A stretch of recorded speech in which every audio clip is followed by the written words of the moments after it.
I'm in love with my husband, I really am. We've been through thick and thin together, but he just can't stop doing one thing. It's being disgusting.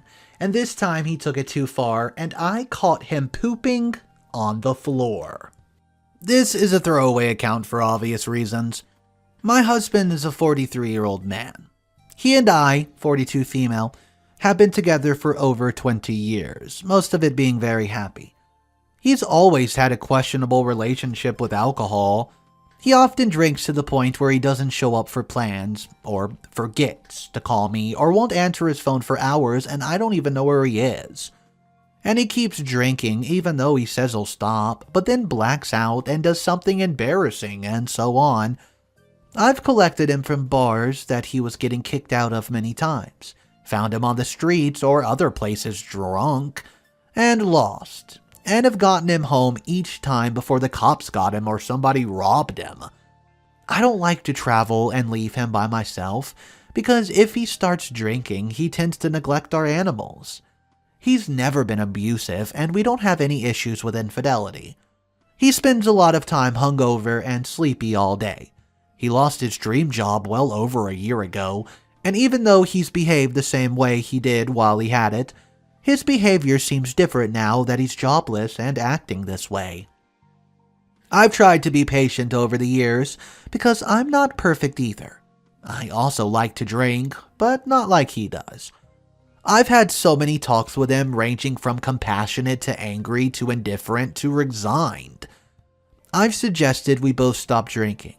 Again, I don't drink like he does, as well as less extreme measures as putting a limit on drinking, taking long breaks, or so on and so forth.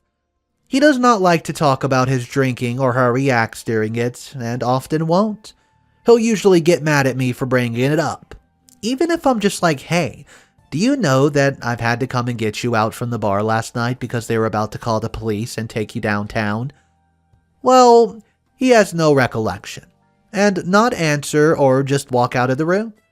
He rarely apologizes for whatever mess he's gotten in.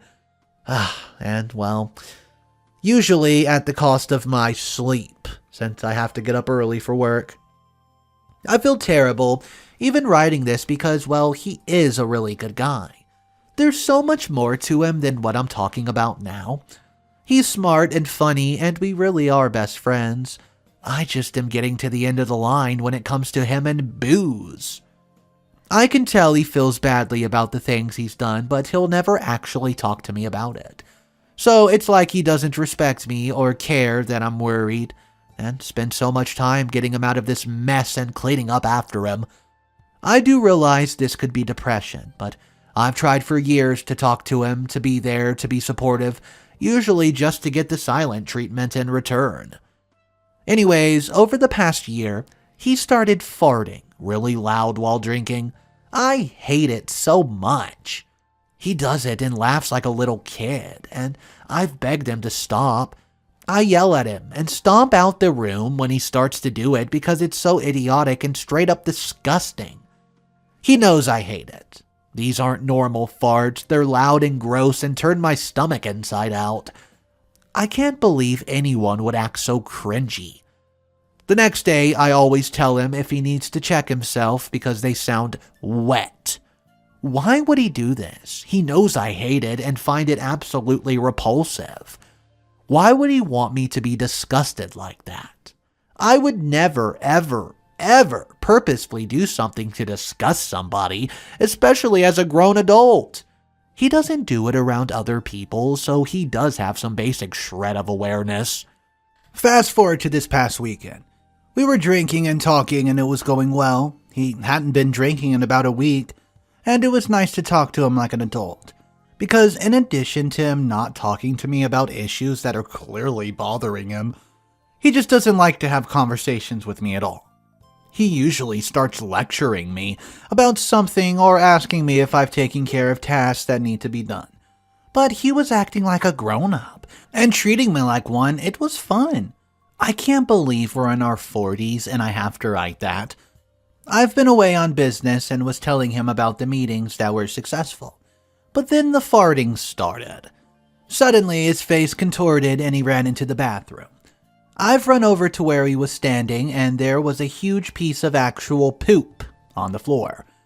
He was wearing those loose-fitted pajama pants, and I start yelling at him that he just pooped on the floor, and it was ridiculous, and he denied that he did it. This is while he was still in the bathroom. I said, there's actually poop right here on the floor. Clean this up, and I left the room with our animals so they didn't step in it, and then made him take a shower after he cleaned up. The next day, there were streaks all over the kitchen and globs of poop in random places. You could tell an attempt had been made, but wasn't successful. I'm sorry for the length of this. I just can't talk to anyone because it's so horrible, and I don't want to embarrass him. What do I do? I'm so grossed out, and I can tell he's embarrassed, but of course he won't talk about it, and has not apologized. It just feels weird around him and so turned off. I've tried to be kind because that's how I would want to be treated, but how do I deal with this? What does it all mean? Please be nice to me and him and any responses. I just have no idea how to handle this. I can't tell anyone we know for obvious reasons. So, anyways, thank you guys. What's up everybody, Mr. Reddito here. So there's still one more story that we're going to look into, but first we need to check out the update for the first story. It came out just a little while after the original post, about 2 days. So if you're new to the channel, make sure you subscribe, and let's jump into the updates. So, here's what's happening. He hasn't touched a drop since that night, and I can tell he's incredibly embarrassed. He's doing little things to help out around the house without me asking. Started aggressively job searching, put together a workout and healthy eating plan, and is giving me random little hugs. He's trying to talk with me and be a little bit chatty. I haven't brought up what happened or said much at all since I was processing everything and reading all of your comments. Also, I've been working a lot. I'm going to talk to him about his health and what excessive drinking does to the body. He's so much better than that when he's becoming, and I want to remind him that he does have value. I think he forgot his sense of worth when he lost his job. He had prided himself on what good care he took of us and our home when he was working. I'll also remind him how much he means to me. I think trying to shame him or throw a fit when he's clearly in a low spot, and it's only going to make things worse and perpetuate anger and hurt. I wouldn't want to be treated that way if I were a mess and crying out for help. I'm going to set clear boundaries though, and if he crosses them, I'm considering what to do. I'm also going to seek professional assistance for both of us because I don't expect this to be a straightforward path. The comments were really eye-opening regarding the trajectory that his drinking could take and the ensuing health implications and outcomes. I didn't realize how bad it's become, which sounds like I was in denial or naive, but I promise you don't always grasp your circumstances when you're in the midst of them. Also, I appreciate how many of you defended me. You don't even know me and were in my corner. That's what compassion is. Again, thank you so much for everyone for giving me a reality check. I love my husband very much through thick and thin. The good and terrible times, and I won't let him convince himself that he's worthless, or let him treat himself as such. Be as kind to each other as you were to me. Thank you guys for all the help. So this story was more sad than I thought it was when I first read it. After I got to reading some of the comments, I had to reread the story myself. And wow, yeah, some of these comments I do agree with. Here's a couple comments and let's talk about it down below.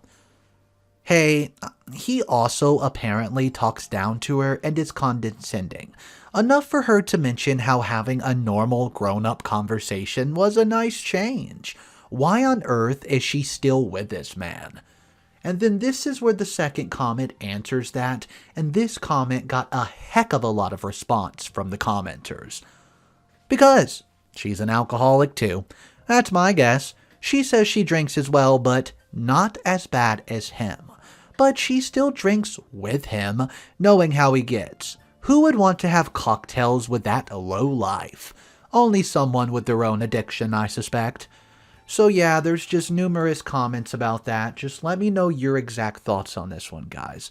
I would love to hear from you guys and know exactly what your thoughts are. So post them down below and we'll turn our attention to story 2, the final story of the day that comes complete with an update. My girlfriend broke up with me and told me she doesn't want to be our daughter's mom anymore. My 19 male girlfriend broke up with me and told me she doesn't want to be our daughter's mom anymore. The mother of my child, who had been my girlfriend for 3 long years until last night, broke up with me and told me she doesn't want to be a mom right now. I'm 19 and in my sophomore year of college. She's about to turn 18 and in her senior year of high school. We've been together for 3 long years, since we were in high school together. She got pregnant toward the end of my senior year, and our daughter just turned 1. The pregnancy, of course, was not planned. We were careful, but not careful enough, I guess. I was willing to support any decision that she wanted to make. We talked through all the options together, and she wasn't forced by anyone to keep the baby. But I told her I would be involved and support her, if it's what she ultimately decided to do. She said she already started to grow attached to our baby, and loves it early in the pregnancy and could not get rid of it. Neither of us were very comfortable with adoption, so she decides to keep it, and I adjusted to the idea of becoming a father at 18 years of age. I had been accepted to another college, a state away, but changed my plans after this all happened, and decided to go to an in-state school with driving distance of where we live. I live at home with my parents and commute to school. I'm only going to college part-time and will most likely graduate in 6 years instead of 4. I'd planned to go full-time out of state and had much bigger goals for what I'll do after that. I also have a job and all of that income goes to supporting our child. I'm okay with that. This is my responsibility. I love my daughter. I don't have a ton of free time, but we do share custody and our daughter splits her time about 50-50. Between both of our families' houses. She used to have her more often because she was so little, but I still went over to her parents to help and see if my child anytime I wanted to. My girlfriend's a loving mom, or she always seemed like she was. I know it's been hard for her in many aspects, but I thought she loved her daughter as much as I do. I couldn't imagine saying, quote, I don't want to be her parent anymore. There were moments when I still can't believe this is my life, and there's times where I wish I had some more freedom, but I still would never change it. She told me last night that she's been thinking about it for a while. She's applying to some colleges further from home, and eventually wants to go study abroad. This isn't what she wants for her life, and she's not ready to be a parent right now. She told me I'm much better at it than she is, and she just feels like a fraudster. She said she wants to figure out what needs to be done legally to give me full custody of our daughter. We won't have any sort of legal custody agreement right now, and she also suggested that maybe it'll be good to start transitioning our daughter to eventually live full-time with me, starting right now. She wants to have her less and less, but thinks it won't be right to do it suddenly. I'm just sort of in shock, blown away by this really. I can't believe she would do this. It's not about me having to care for our daughter full-time or anything related to me not wanting to. I'm just so angry and almost disgusted at the thought that she could just decide she really eventually wants nothing to do with her own child. She made it clear that she doesn't want to be her mom once she leaves here. I'm trying not to explode. Maybe she was just feeling that way and will change her mind. Update number 1, 12 days later. Thank you to everyone who commented on my original post. Did not expect to get over 1,000 responses. I gave my ex-girlfriend about a week to tell her parents about her plans to abandon our daughter, attend college out of state, and eventually move abroad. She's living in some fantasy land. Her parents are really involved with our daughter, so I thought they had a right to know about what she was planning. One day, I got impatient enough that I told her parents myself. Last week, when I went over to their house to pick our daughter up, my ex, well, she wasn't there. I was mad enough to tell her parents everything that she's told me. I also let them know that I think she needs to be evaluated for PPD. I wasn't really familiar with it before, and I knew about it only for the more extreme cases of moms hurting their kids. When I looked it up, I realized she had a lot of symptoms, and I can see signs that I've missed over the past few months. Now she's mad at me for telling her parents as well as excusing her of being crazy. She insists that she was screened for PPD already and she's absolutely fine. Her parents have told her that if she wants to go to school out of state or go study abroad, she'll be on her own and they won't support her in any way. They can't actually stop her. Her mom assured me that she'll make sure she gets screened again for PPD, although her parents didn't want to agree to it at first. My daughter's staying with me and my parents for the next few weeks to give me the extra little break that I need. Sometimes her parents forget that they aren't my daughter's parents. That tells me a lot about what probably goes on over at their house. At first, my parents thought this was just a phase she was going through, and maybe it is, but we've decided that no matter what she's ultimately going to do, I have to get an officially custody arrangement in place. If she can make a decision like this and just drop it like a bomb on us one day, she could easily change her mind just as fast and decide she wants our daughter all to herself. My mom and dad are going to help me with finding a lawyer to give some guidance with those aspects. I'm not trying to terminate her parental rights. Probably couldn't even if I wanted to, since it's just not that simple. I just want to protect myself and my daughter. I also want to add OP's last comment because, well, it is concerning to me. Seeing as she just broke up with him, this reminded me of the possible hypersexual behavior of a manic episode. Quote, she's not going to stay over there right now until her mom says she wants to resume seeing her. She texted me last night. I know some people are critical of the assumption she has PPD, postpartum depression, or something else going on, but she's not acting like herself. I'm not trying to vilify her or call her crazy. She said, I miss you. You never want to have anything to do with me anymore. That was really strange and not like anything she's ever said before. She didn't even mention our daughter. When and where are we supposed to do that? She was talking funny business with me, and I said, sorry, I'm too busy taking care of our daughter to fool around with you. None of how she's acting is like her at all. I wasn't really interested in having sex anymore anyways after she got pregnant. It had nothing to do with her. I just got freaked out that this actually happened to me and didn't want it to happen again. Plus, we barely see each other, and when we do, the baby's usually there. And we're at one of our parents' house, so I don't see how it's even going to happen. So there was actually a lot of mixed comments in the comment section. Some people were arguing with each other, some people were agreeing, some people were giving useful information. Let's just read a few. I'm not sure if this is postpartum depression or if it's the realities of responsibility for a child causing the change in behavior. But I'm really glad OP mentioned the PPD and they're getting her checked out just in case. I think this is a big one. Sometimes her parents forget they aren't my daughter's parents. That tells me a lot about what probably goes on at their house. That's when the commenter replies saying, I think this is a big line. So many new parents have to deal with constant, you're doing that wrong, advice from their own parents. Even if it may be accurate, after relentless daily negativity, people tend to break down. Worse still, it can't be bad advice justified by, well, I did it this way and you turned out fine. So yeah, guys, that's a good point. Let me know, do you think that the parents were a little too aggressive and it may have turned the daughter to want to just run away? Let me hear your thoughts, guys. Go ahead and discuss it in the comment section. That's all the stories for today. I hope you enjoyed it.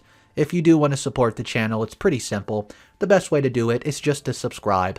You can click the button underneath this video to do that. And if you enjoyed it, smash the like button. I'll see you guys tomorrow.